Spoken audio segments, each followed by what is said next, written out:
What's up guys, Dick in here, and 2015 had some amazing games. I've already posted my top 5 best games and my top 5 worst games. You guys can check out the links below and check those out, and if you have already, thank you guys so much for watching. I appreciate it. I mean that seriously. So we're going to go over my final opinion on video games in 2015, and that is the honorable mention.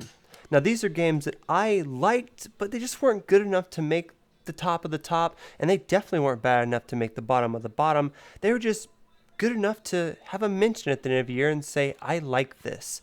There's 7 of them. It's a big list. We're going to try to bust through them, and I'm going to have a lot of editing to do to add pictures and this and that, but here we go. Boom. We'll start with Battlefields, okay? It's like this: Battlefield Hardline or the Battlefield Star Wars, the Battlefront. That's which one. Which one do you guys like? So I think I liked Battlefield Hardline better. I liked the riding around the cars, I liked the shooting better. The thing with the Star Wars, I played the beta, and it didn't do it for me. The towns felt really empty and bland. You were just like on an empty planet. And it was really boring. You know, when you had like Battlefield, you actually had real towns. And I'd drive around. So I think when it comes to that, Battlefield Hardline did better, and I like Battlefield Hardline. It's cool. You can get it for pretty cheap nowadays. If you see it out there, well, pick it up. So number 6 honorable mention is Dying Light. Now, it did for me kind of get stale after I beat it.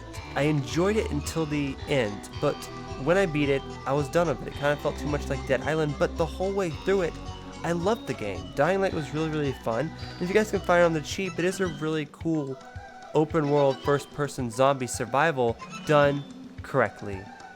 So here's one that I want to give an award to. I want to give to this the most original game of 2015 goes to Splatoon for Wii U. I love Splatoon. Literally, it's something to buy a Wii U for. It started off really kind of slow and empty, but the updates kept coming with free DLC over and over every month, and it always got you coming back and playing it, and it was amazing. Another honorable mention that almost won, it's like second place for most original game, is Until Dawn. Now, I didn't play Until Dawn. I saw a lot of gameplay, I saw reviews, but it looked amazing. The thing I liked about it the most, it was kind of like a modern day Heavy Rain, and I loved Heavy Rain. And I like games like that that are more serious, that tell a story, that aren't as cartoony, aren't as jokey as like Tall Tale games. So Until Dawn did an amazing job of that, and I cannot wait to see more games just like that. So a lot of this stuff is Wii U games. This is my second Wii U game, Super Mario Maker. I did not get to play it. I'm very upset I didn't, but it looked amazing. You could just go to anyone's level and just play anything there. You can make your own levels. It had custom built levels, and you could use any skin from like any of the Mario games. It looked amazing, and I really hope one day in 2016 I can get a cheap Wii U somewhere, play Mario Maker, and it'd just be really fun to go back and enjoy games on Wii U that I missed because I sold my Wii U and I wish I didn't. So my number 2 honorable mention, this might have been my number 6 in my top 5 best games of 2015, Black Ops 3. Now, it could have made the top 5 list, but it has a few flaws here and there. Like, the campaign was alright. It even had a zombie campaign that was pretty much the same as the original campaign with zombies, and that was kind of cool, and the multiplayer is great, but the zombies that came with it before the DLC, Shadows of Evil, was a letdown. It was, but it was still fun. It was just too difficult. So Black Ops 3, you get an honorable mention number 2. Let's get on with it. This game may have possibly been in my top 3. Who knows? We will never know. We might in 2016 if I buy a Wii U, but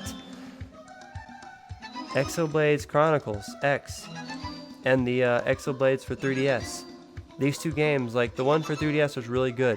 It was the best looking game I've ever seen on a handheld. The draw distance were amazing, but the one that recently came out for Wii U at the end of 2015, I never got to play, and it looks so amazing. Like, I feel like I'd be playing it right now, and I feel like it would have been on my top 5 list, but that really sucks I didn't get to play Exoblades Chronicles. If you guys are playing it now, I'm jealous, you know. I feel like I might have didn't like it because I don't like the fighting in that game, but just exploring in that game working up and trying to like learn and grow and then unlocking the mechs and flying around. That looks amazing. I really wish I got to experience it, so I wanted to at least mention it at the end of 2015 here. And let me know. That was a lot of games. That was 7, 8 games I mentioned there, depending, you know? And a lot of those were Wii U games. I know we don't mention Wii U a lot, but Wii U was an amazing system. And it's going to be amazing going back to Wii U when they're as cheap as Wii's are today and actually playing those games on the cheap and enjoying them and loving them, and hell, maybe even playing them as ports on our NX. Who knows? But that was my top 7 honorable mention games 2015. We had a great year. I don't think 2016 can top it, but I hope it does. Here's to the memories. Here's to the future. Thank you guys so much for watching. Dusk and Fly. Like and subscribe. Peace.